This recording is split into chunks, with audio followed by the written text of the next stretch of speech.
किसान भाइयों, आप सभी का स्वागत है।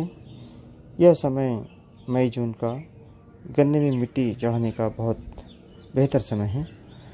मिट्टी चढ़ाते समय ऐसी कौन कौन सी फर्टिलाइज़र आपको खेत में देनी है जिससे कि गन्ने की पैदावार बारिश के सीज़न में ज़्यादा बेहतर बढ़वार होकर के अच्छी हो सके।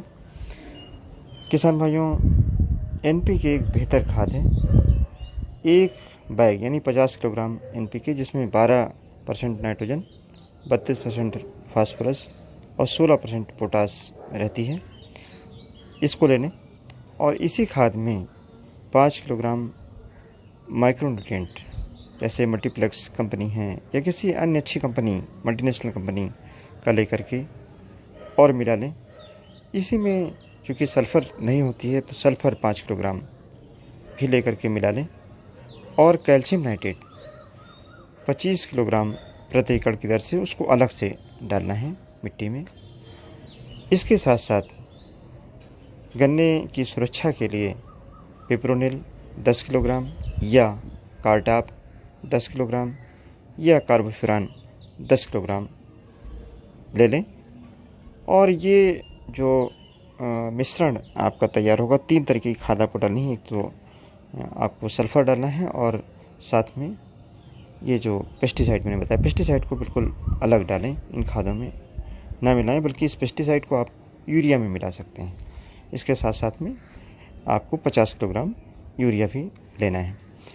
गन्ने की जो 2 लाइनें हैं उसके बीच की बढ़िया जुताई कर लें और जुताई करने के बाद खाद का मिश्रण जो आपकी NPK खाद है उसके साथ जो आपने माइक्रोन्यूट्रिएंट्स मिलाए हैं उनको पहले डाल दें और फिर यूरिया के साथ जो आपने पेस्टिसाइड मिला रखा है, कार्टाप मिला रखा है, कार्बोफ्यूरान मिला रखा है, इसका प्रयोग लाइन में कर दें।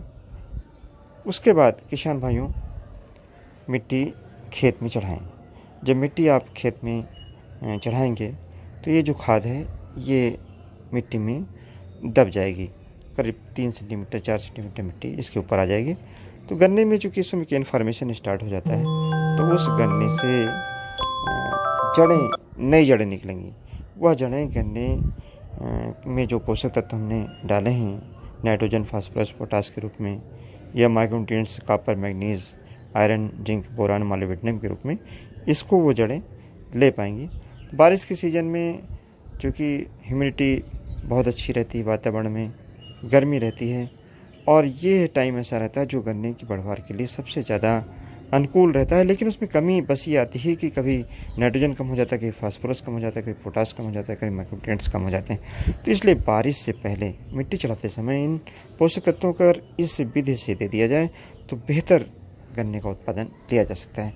अगर आप NPK नहीं देना चाहते हैं तो उसकी जगह पर सिंगल सुपर फास्फेट 2 बैग यानी 1 quintal 100 kilogram single super phosphate, 25 kilogram muriate of potash और 50 किलोग्राम यूरिया और उसके साथ सल्फ़र आपको नहीं मिलाना है।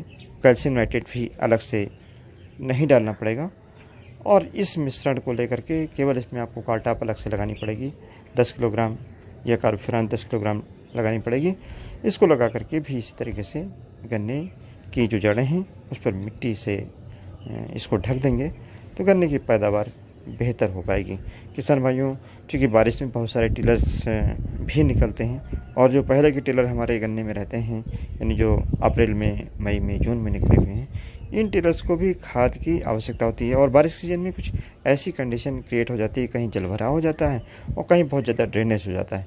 तो जो फर्टिलाइज़र्स हम पहले से डाले रहते हैं उनकी कहीं कहीं पर गन्ने में उपलब्धता नहीं रह पाती, अनुपलब्ध हो जाते हैं। तो ऐसी दशा में अगर बारिश के पहले हम इन खादों का जड़ों में प्रयोग कर लें तो निश्चित तौर से गन्ने की मोटाई है, लंबाई है और नंबर ऑफ जो मिलेबल टिलर्स हैं उनकी संख्या को बढ़ाया जा सकता है। अगर इन पोषक तत्वों की कमी रहती है तो हमारी टिलरिंग तो पहले बहुत रहती है, लेकिन बाद में ये जो टिलर हैं, ये गन्ने के जो कल्ले हैं, ये गन्ने के रूप में परिवर्तित नहीं होते हैं, बल्कि बारिश के शुरुआत में या बारिश के बाद गन्ने की कटाई होने से पहले पहले ये कल्ले हमारे ज़्यादा से ज़्यादा सूख जाते हैं। और आप ये देखने में ऑब्ज़र्व करेंगे कि करीब 1 मीटर की लंबाई में जो अभी 30-35 गन्ने किसान भाई कर लेते हैं।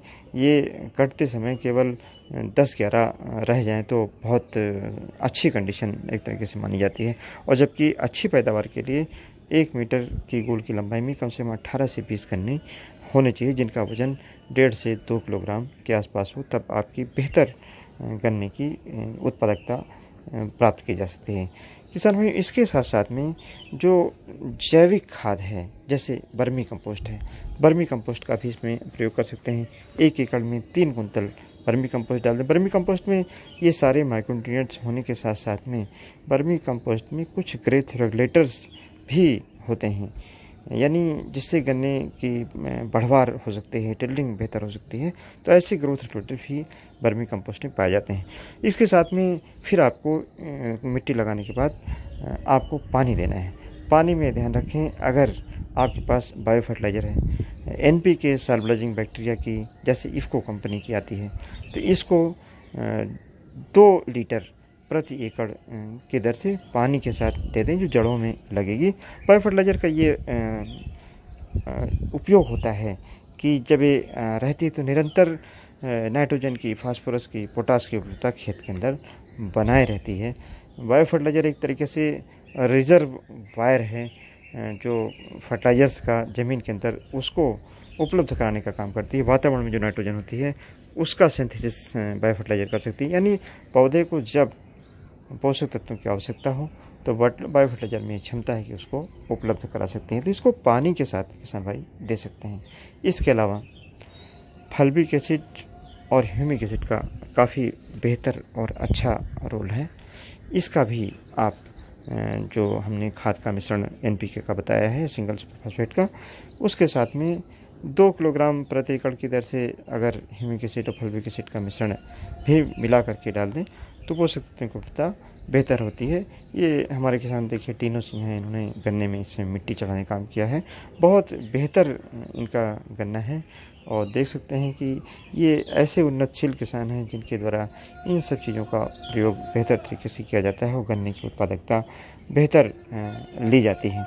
किसान भाइयों, आपको ये ध्यान रखना है कि गन्ने में किसी भी दशा में बारिश के सीज़न में पोषक तत्वों की कमी ना होने पाए, और बारिश में आपको यूरिया नहीं देना है। यूरिया देने से जहाँ एक और रोग बढ़ते हैं, वहीं दूसरी ओर वेजिटेटिव ग्रोथ ज़्यादा होती है कि इन्फॉर्मेशन कम होने लगता है। इसका विशेष तौर से ध्यान रखना है। धन्यवाद। जय हिंद, जय भारत।